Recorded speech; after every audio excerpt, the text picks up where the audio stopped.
Hola hermanos, buenas tardes tengan todos ustedes. Les voy a pedir que no cierren su Biblia, que la tengan abierta en la porción bíblica que acabamos de leer, porque de ahí vamos a tener la exhortación para el día de hoy. Miren hermanos, ciertamente cualquiera de nuestros familiares, amigos o conocidos podría decir mucho de nuestro comportamiento de hace ya algunos años antes de que nosotros fuéramos cristianos. Ellos nos conocían muy bien, puesto que nosotros teníamos una vida similar a la de ellos. Pero, mis hermanos, también es de decirse que cuando ellos supieron que nosotros nos convertimos al cristianismo, para ellos fue una gran sorpresa. Fue algo que los dejó anonadados. Miren, hay una historia para ilustrar esto. Un repartidor de comida a domicilio tenía la costumbre de cobrar un poco más de lo que tenía que cobrar por sus servicios. Este repartidor se gozaba en esa práctica, era habitual, y sus clientes ya lo conocían, ya sabían que algo de esto iba a pasar en el siguiente pedido. Pero un día, este hombre cambió radicalmente, totalmente, y se empezó a correr el rumor de que él se había vuelto cristiano, de tal manera que sus prácticas las había dejado atrás. Ya no hacía lo que antes hacía. Un grupo de personas quiso comprobar esto, quiso saber si esto era real, e hicieron un día un pedido. Y este hombre fue y entregó y cobró lo que era justo. Este hombre, al ver su nota, descubrió que no había un cargo extra, sino que cobró lo que debía de haber cobrado, lo que valía su comida. Este hombre regresó con los demás y les dijo: es cierto, ese hombre cambió, ese hombre ya no es el mismo de antes, puesto que ya no hizo lo que siempre había hecho. Los otros, asombrados, les dijo: ¿Cómo es posible que esto sea así? ¿Cómo sabes que esto es real? Él le dijo: miren la nota, es el cargo justo, por lo que he comprado. Mis hermanos, esta historia nos ilustra cómo el creyente cambia de una manera extraordinaria y única. Quizás esta historia sea una de muchas que pudiéramos contar, pero esta historia nos ayuda a ilustrar cómo es el cambio tan radical que sufre una persona al ser rescatada por el Señor Jesucristo. Pues este hombre dejó de defraudar a las personas, dejó de hacer algo en lo cual él encontraba placer. Este hombre dio evidencia de que realmente había creído en Cristo y había nacido de nuevo. Y mis hermanos, es el tema de la predicación del día de hoy, cuyo título es: ya no hagamos lo que antes hacíamos. Y con base en Primera de Pedro, capítulo 4, versículos 1 al 5, seremos exhortados el día de hoy para dejar atrás toda práctica pecaminosa de la vida pasada, sea cual sea, para mostrar que el poder salvador del Señor Jesucristo realmente nos ha dado un cambio y debemos de demostrarlo sin importar las consecuencias que esto nos pueda traer. Bien, mis hermanos, en el versículo 1 vamos a encontrar el primer punto de esta exposición y lo titulé: ya no hagamos lo que antes hacíamos, porque en Cristo tenemos vida nueva. Sigan la lectura ahí en sus Biblias. Dice el verso 1, puesto que Cristo ha padecido por nosotros en la carne, vosotros también armaos del mismo pensamiento, pues quien ha padecido en la carne terminó con el pecado. Miren, hermanos, esta primera frase, puesto que Cristo ha padecido por nosotros en la carne, aunque parezca sencilla de entender, no es tan sencilla como lo parece, pues contiene un significado profundo, de manera que tenemos que poner mucha atención a cada palabra que se encuentra en esta frase. Miren, las primeras palabras que encontramos aquí son las siguientes. Puesto que, en estas palabras encontramos en este primer versículo que nos remite a una causa, la cual la vamos a encontrar en el versículo 18 del capítulo 3. Dice la palabra, porque también Cristo padeció una sola vez por los pecados, el justo por los injustos, para llevarlos a Dios, siendo a la verdad muerto en la carne, pero vivificado en espíritu. Este verso es el que está íntimamente ligado al verso 1 de este capítulo 4, y en el cual es un resumen de los padecimientos que Cristo sufrió en la carne. Ahora bien, encontramos otra palabra, carne, que no se refiere a la naturaleza pecaminosa del ser humano, sino que se refiere a la humanidad de Cristo, pues el Señor Jesús nunca pecó y no se encontró mentira en su boca. Él tuvo que sufrir siendo justo desde el principio de su ministerio y sufrió, mis hermanos, el Señor sufrió hasta la muerte en la cruz para llevar a los pecadores a salvo con Dios. El Señor Jesucristo hizo esto en cumplimiento del plan divino de Dios.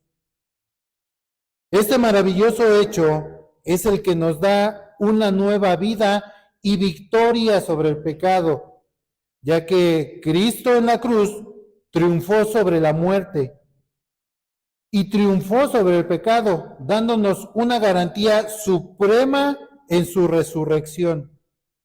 Mis hermanos, Cristo ha padecido por nosotros en la carne porque era necesario que así fuera, ya que nosotros no podíamos ni con toda obra, ni con todo sufrimiento, alcanzar la redención que solo Cristo pudo lograr en la cruz. De manera, mis hermanos, que Pedro, en esta carta, les ordena a sus lectores a que se armen de este mismo pensamiento. Este mismo pensamiento es a estar dispuestos a sufrir por causa de la justicia. Hermanos, encontramos otra palabra, y esta palabra es armaos, que traduce la Reina Valera número 60 y pertenece a un término militar y significa prepararse para la batalla.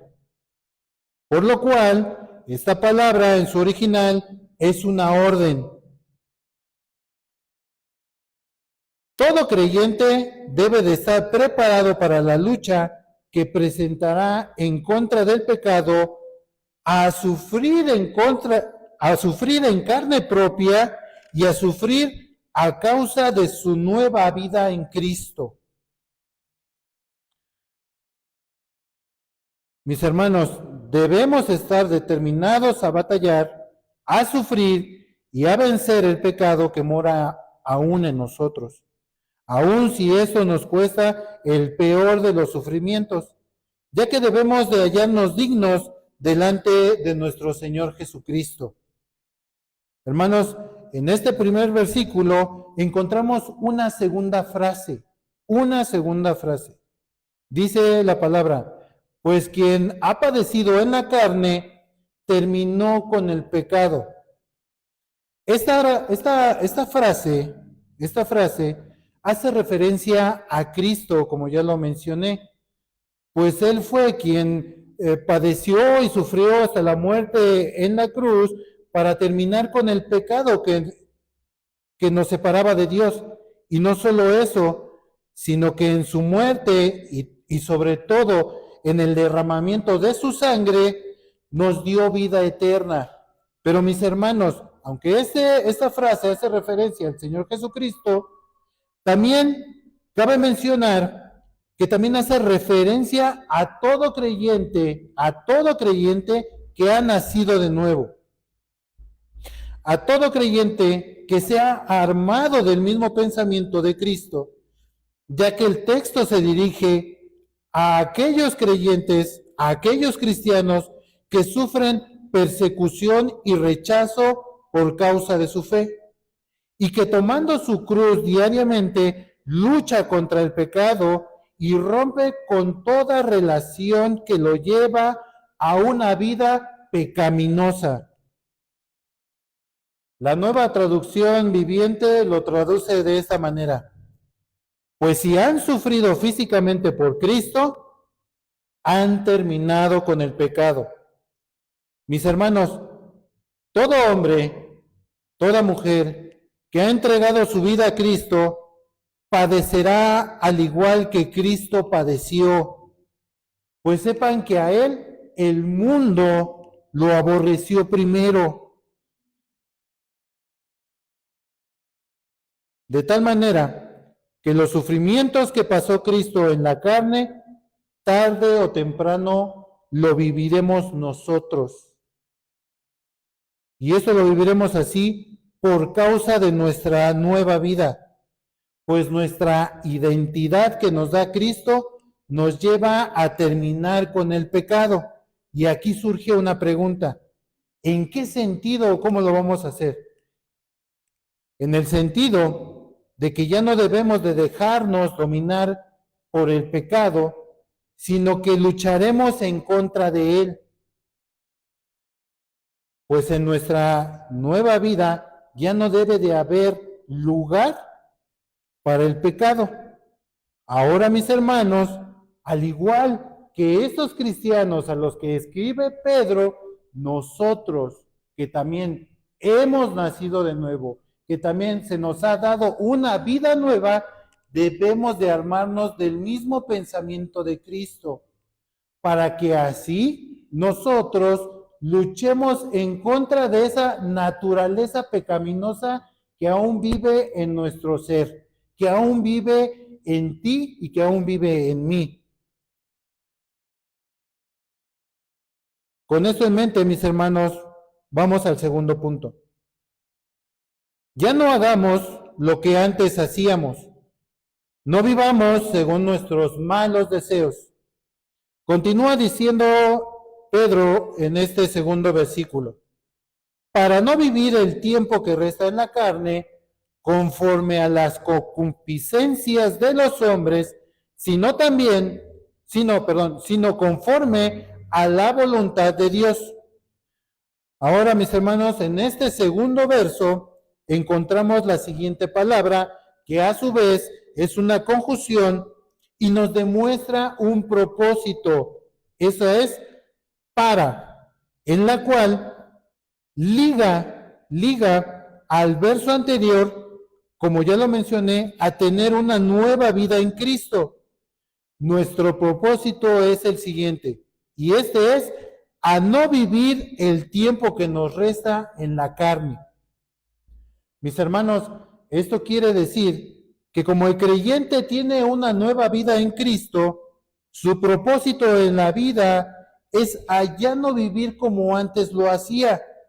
Y esto, mis hermanos, tiene que ser así para el resto de la vida que tenga en este mundo.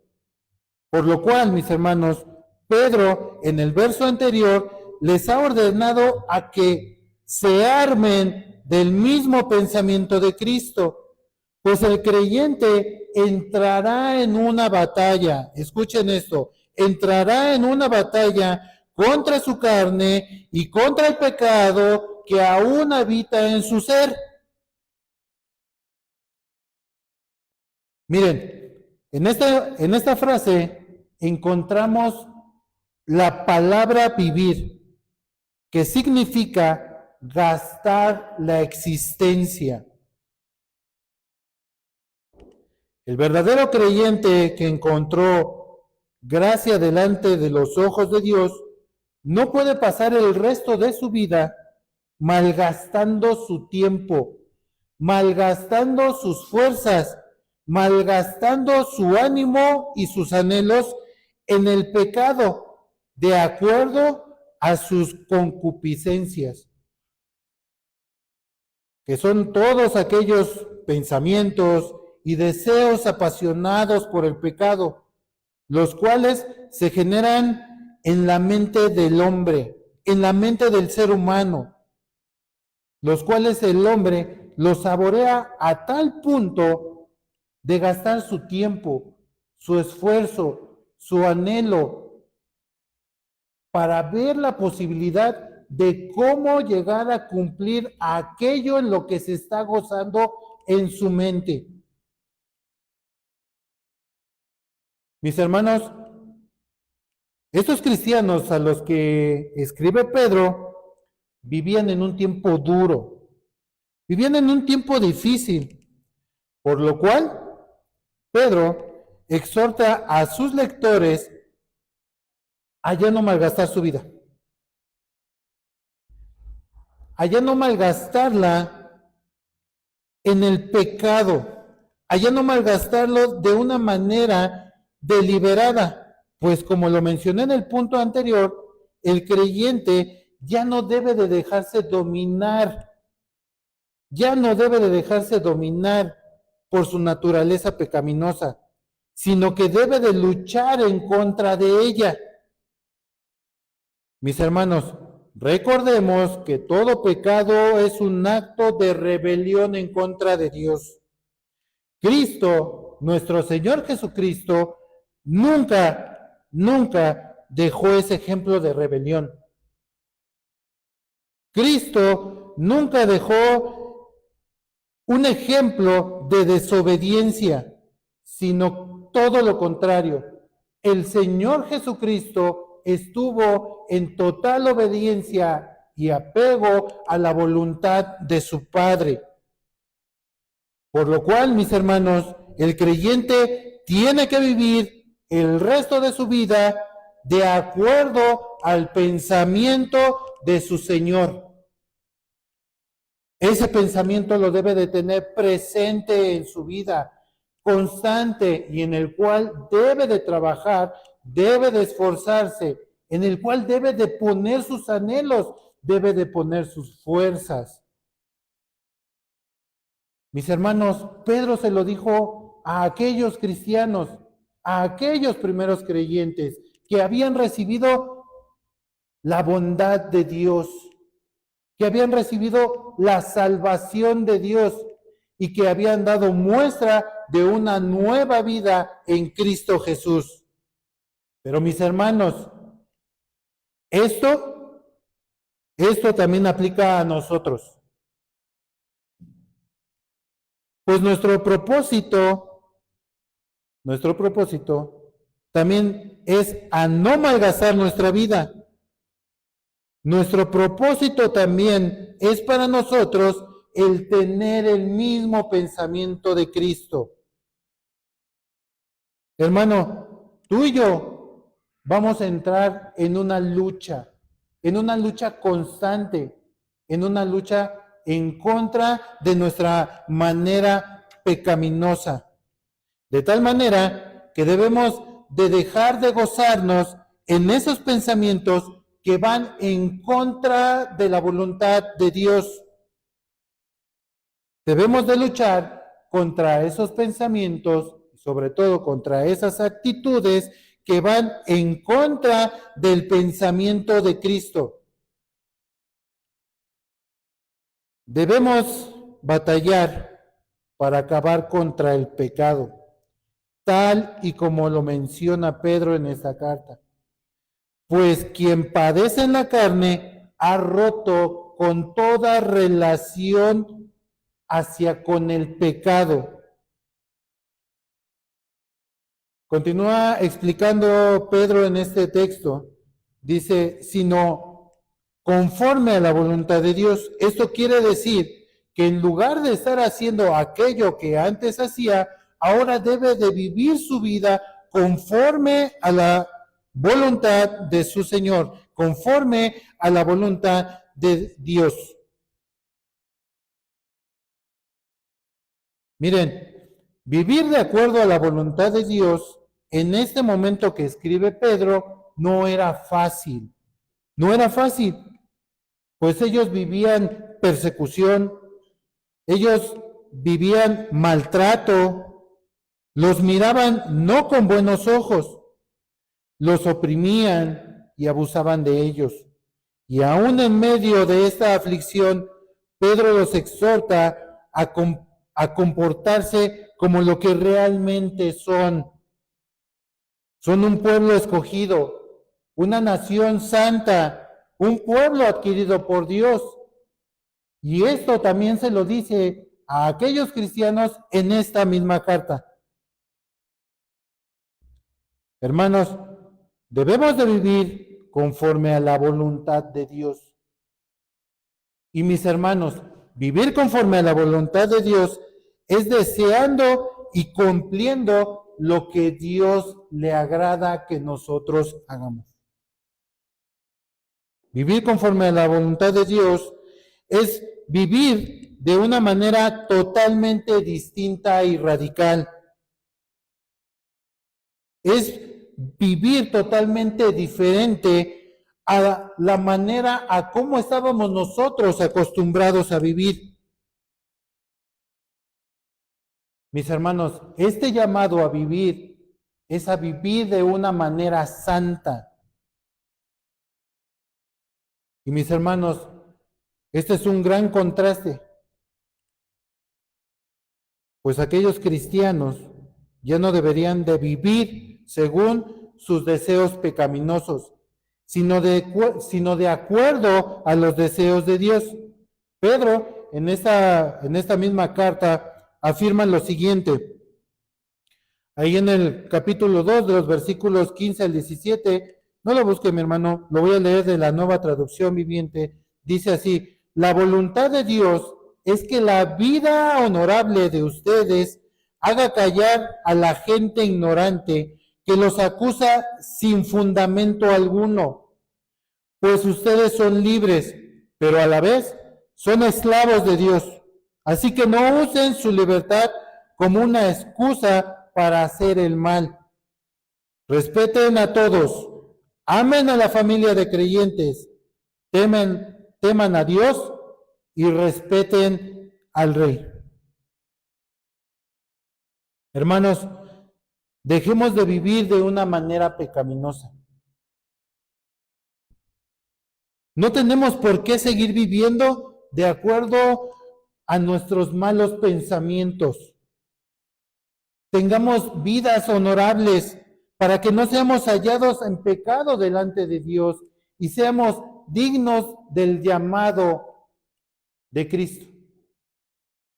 Hermanos, debemos de ser totalmente diferentes a lo que un día fuimos. Debemos de ser distintos a tal punto que aquellos inconversos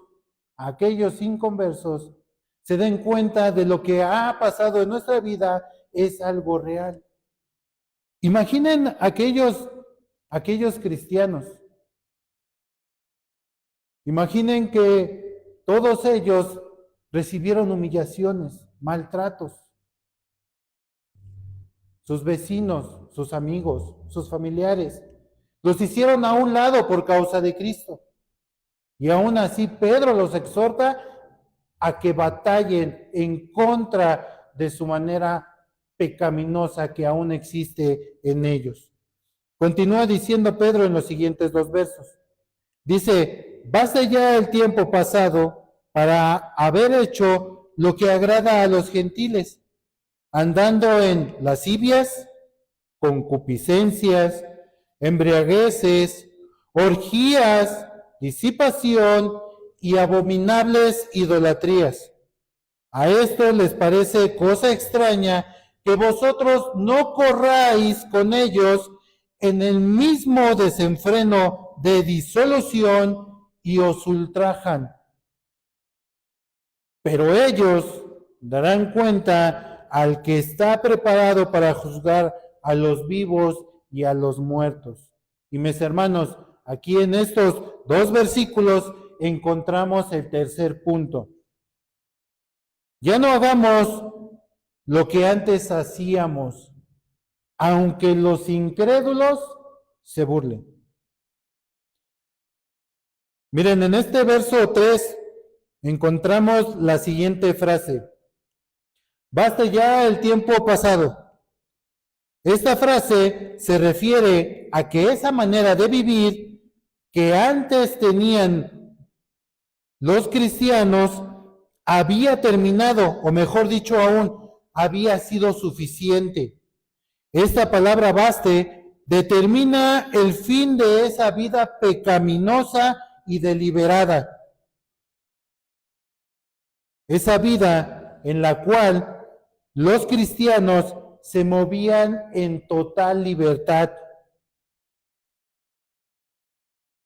El tiempo que el creyente vivió así ya había terminado. Esa manera de vivir había muerto. Ya no había forma de que ellos siguieran viviendo el resto de sus vidas como lo hacían aquellas personas.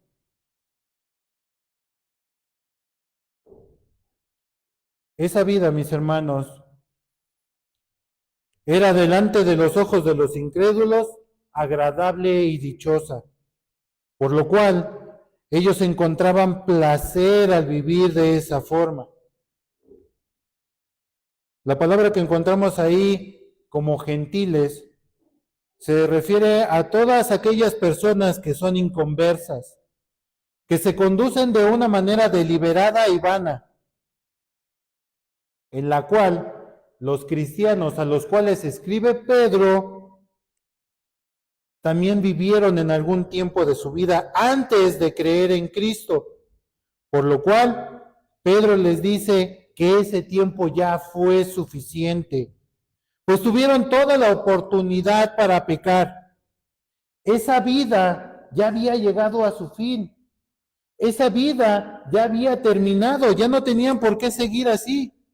Pues estos cristianos sabían que Cristo los rescató de su vana manera de vivir y habían sido limpiados por su sangre, por lo cual ese tiempo de vida pecaminosa y deliberada había terminado y tenía que terminar. Mis hermanos, nuestro tiempo de pecar deliberadamente ha llegado a su fin. Cuando el Señor Jesucristo nos dio vida eterna, esa vida que agrada a los inconversos, a los incrédulos, terminó, murió. Y mis hermanos, ya no podemos seguir viviendo de la misma manera. Ya no podemos seguir viviendo de esa manera pecaminosa, porque ese tiempo ya fue suficiente. Ese tiempo ya fue suficiente. Y en ese tiempo nos llenamos de tanta maldad y nos conducíamos de acuerdo a nuestros pensamientos, de acuerdo a nuestros deseos, que nos llenábamos a tal punto de que nunca encontrábamos satisfacción. Ahora, mis hermanos, debemos de conducirnos de acuerdo a la voluntad de Dios. Debemos de hacer aquello a lo que Dios agrada, tal y como lo mencioné en el punto anterior. Hermano, yo sé que tú luchas contra tu pecado.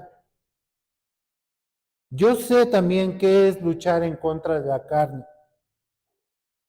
Y sé que luchas por ello o con ello porque quieres agradar a Dios. Tú quieres agradar a Dios en toda tu manera de vivir. Pero mi hermano, también tengo que decirte que si tú sigues pecando, aún a sabiendas de que esto no es agradable a Dios, entonces aún continúas agradando a aquellos que te rodean. Tú continúas agradando a aquellos inconversos. Y mi hermano, si tú eres de estos, debes de corregir, debes de arrepentirte y debes de terminar con esa forma de vida, con esa forma de vida que no agrada a Dios. Y tú, mi hermano, sabes en lo que estás fallando. Tú lo sabes. Arrepiéntete de corazón.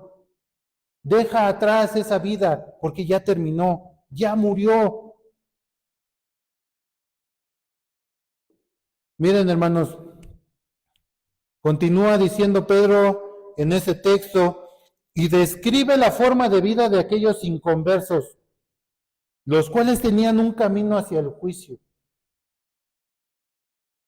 pues su caminar estaba condenado a la perdición. Continúa diciendo el texto, pues andando en lascivias, concupiscencias, embriagueces, orgías, disipación y abominables idolatrías. Esa vida no producía.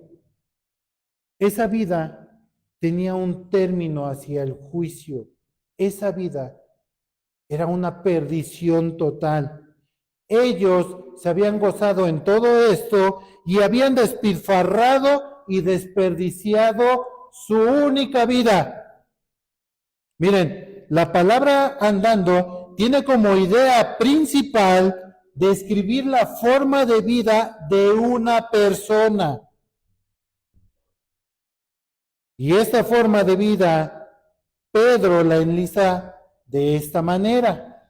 Ahora bien, cada una de estas palabras significa lo siguiente. Las lascivias se refiere a aquellos que se dedican a un vicio desenfrenado y sin control. Desenfrenado y sin control. Las concupiscencias son los malos deseos y anhelos apasionados que habitan en el ser humano, que habitan en la mente de aquellos perversos, que habitan en la mente de aquellos que solamente desean el pecar. Las embriagueces se refiere a una constante intoxicación con vino.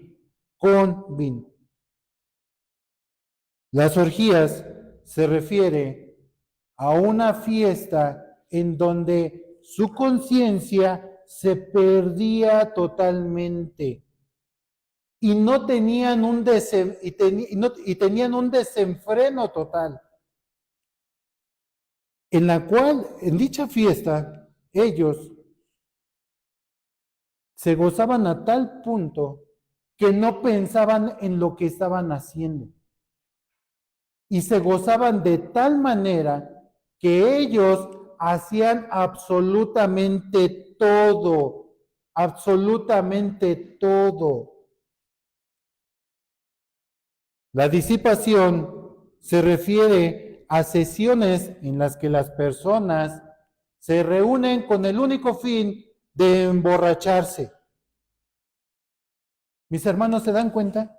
No hay nada que enaltezca a ese ser humano. Todo se va hacia el vacío. Y esto, mis hermanos, culmina con esas abominables idolatrías, las cuales eran a aquellos dioses que adoraban de una manera inmoral y pervertida, a los cuales aquellos inconversos dedicaban toda clase de celebridad.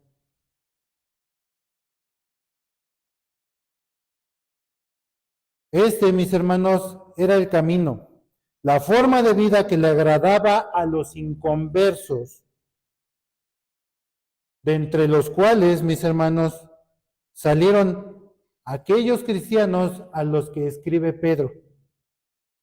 Esa era la forma de vida que les agrada a aquellos gentiles, los cuales ahora les parece cosa extraña que ya no vivan como antes solían hacerlo. Continúa diciendo el texto: a esto les parece cosa extraña que vosotros no corráis con ellos en el mismo desenfreno y disolución y os ultrajan. Mis hermanos, para estos inconversos, la nueva vida de los cristianos era de asombrarse, pues los que antes se juntaban para hacer lo que ellos hacen, dejaron de hacerlo. Ellos ya se conducían de una manera diferente y para ellos era de asombro. Para ellos era increíble que aquellos cristianos, que los cuales corrían en conjunto con ellos para gozarse en toda esa maldad, ya no más lo hicieran. Miren, las palabras desenfreno y disolución describen a aquellas personas como seres que se desbordan en su exceso y que tienen una mente corrupta, que solo piensan en cómo satisfacer sus pasiones pecaminosas. Estos ahora son aquellos que hablan mal del creyente. Estos son aquellos a los cuales ahora maltratan a su vecino cristiano. Mis hermanos, aquellos cristianos se rodeaban de toda esa inmundicia, se rodeaban de toda esa maldad, se rodeaban de todo ese gozo del pecado. Ellos sufrían, ellos los ultrajan, ellos los hacen a un lado, los desprecian por no seguir en lo que antes se gozaban. Fuentes antiguas, tanto cristianas como no cristianas, proveen amplia evidencia de que fue la renuencia de los cristianos a ser parte de muchas diversiones convencionalmente aceptadas y de ceremonias obscenas y su negativa a participar en funciones idólatras e inmorales, lo que ocasionó que los incrédulos los odiaran. Lo que ocasionó que los incrédulos los rechazaran, que los calumniaran. Y también los llevó a la persecución y al sufrimiento. Por lo cual, Pedro los anima con estas palabras. Continúa diciendo el texto: pero ellos darán cuenta al que está preparado para juzgar a los vivos y a los muertos. Ellos son todos los hombres que viven de una manera desbordada, que viven de una manera pecaminosa. Ellos son los que darán cuenta a Cristo por sus actos, pues Cristo está preparado para juzgarlos a los vivos y a los muertos, pues sus actos no quedarán impunes.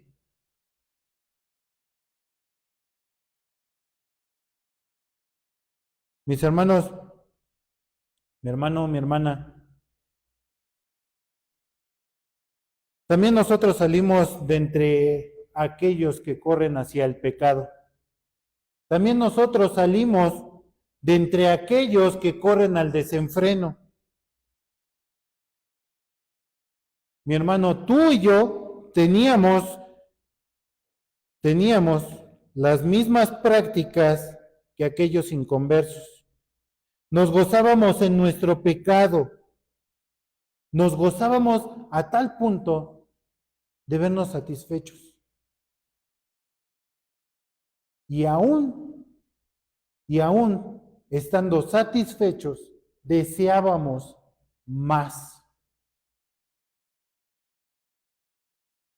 Pero mi hermano, al igual que aquellos cristianos, nosotros fuimos rescatados de esa manera vana, vacía de vivir.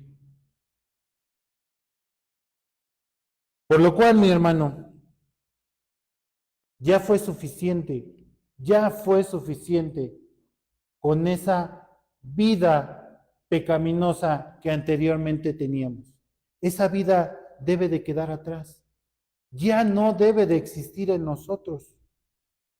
Ahora debemos de caminar de acuerdo a nuestra vida en Cristo. Aún, mis hermanos, aún. Y cuando aquellos con los cuales corríamos para hacer el mal nos ofendan, nos difamen, se burlen y nos maltraten.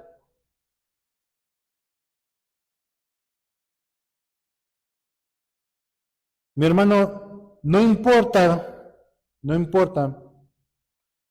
cuánta presión tengas por parte de aquellos con los cuales tú corrías a pecar. Ya no debes de ceder a tus malos deseos, a esas pasiones desbordadas. Ya no debes prestar atención a aquel que te incita a pecar, pues él sabe en qué cosas tú te gozabas. Y en eso Él te va a estar incitando para que lo vuelvas a hacer y te goces en compañía de Él. Y mi hermano, déjame decirte que esa presión incluso va a venir de tu núcleo familiar, de los más cercanos a ti, de tu padre, de tu madre, de tu esposo, de tu esposa, de tu familia de sangre, de tus amigos que tenías, de tus compañeros de trabajo, de tu vecino. Pues con ellos te juntabas para la disipación, con ellos te embriagabas de pecado, con ellos disfrutabas aquella vida.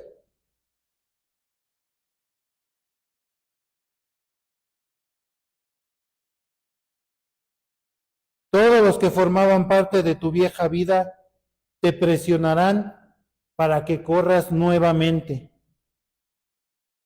Pero mi hermano, debes de armarte del pensamiento de Cristo, pues Él terminó con el pecado que dominaba y ahora tú debes de batallar con tu carne para terminar con el pecado que aún existe en tu ser. Mis hermanos, seremos vituperados por los incrédulos, por no correr a esa vida de pecado como antes lo hacíamos. Pero no podemos ceder e ir con ellos. No podemos ir con ellos a esa senda de vida, puesto que eso ya lo dejamos. Ya no podemos doblegarnos ante sus burlas y maltratos. Nuestra vida, nuestro pensamiento, nuestra manera de actuar, de vivir, ahora es totalmente distinta. Es totalmente diferente a la de ellos. Ahora debe de ser semejante a la de Cristo.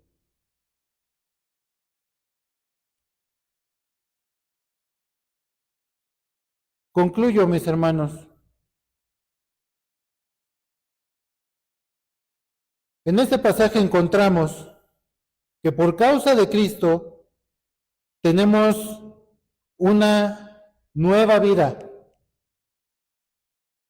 por lo cual debemos de romper con toda relación pecaminosa. El Señor Jesucristo venció victoriosamente al pecado y a la muerte. Él lo logró en la cruz y nos dio una vida nueva para cumplir la voluntad de Dios y vencer nuestros deseos pecaminosos. Hermanos de Iglesia Bautista Sinaí, tú y yo, mi hermano, tú y yo, ya no debemos de vivir el tiempo que nos resta según nuestros deseos pecaminosos, sino todo lo contrario. Debemos de buscar hacer siempre la voluntad de Dios. Hermanos, mis hermanos, ya fue suficiente con el tiempo pasado, en el cual nos gozábamos constantemente en el pecar. Ya fue suficiente. Ese tiempo ya murió. Ya no hagamos lo que antes hacíamos, porque mis hermanos, al igual que aquellos cristianos a los que escribe Pedro, también nosotros somos una nación santa. Somos un pueblo escogido y debemos de vivir de acuerdo al pensamiento de Cristo. Que el Señor en su palabra nos ayude a cambiar nuestra manera de vivir y a hacer la voluntad de Dios. El Señor les bendiga.